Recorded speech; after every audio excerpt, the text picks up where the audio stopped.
guys, it's me again and welcome back sa aking YouTube channel. So in this video guys ay ituturo ko sa inyo kung paano ba natin tanggalin ang watermark sa CapCut.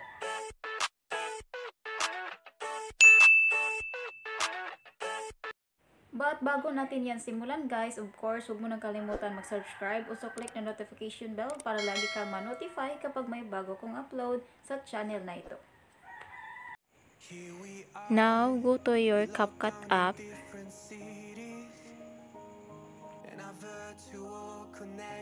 Ngayon guys, ipakita ko muna sa inyo guys yung watermark sa CapCut. I-tap mo yung new project. Then, mag-sample tayo ng isang video guys. For example, ito nga video guys. Then,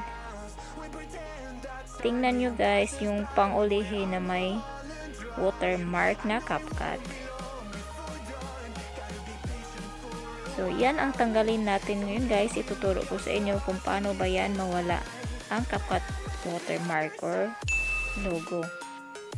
So, go back to new project guys. I-cancel muna natin.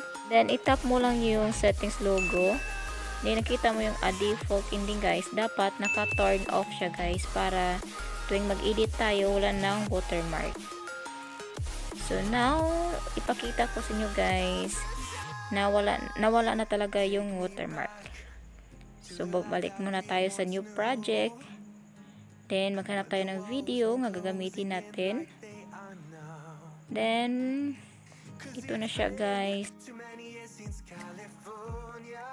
Tingnan nyo guys, nawala na yung watermark sa CapCut.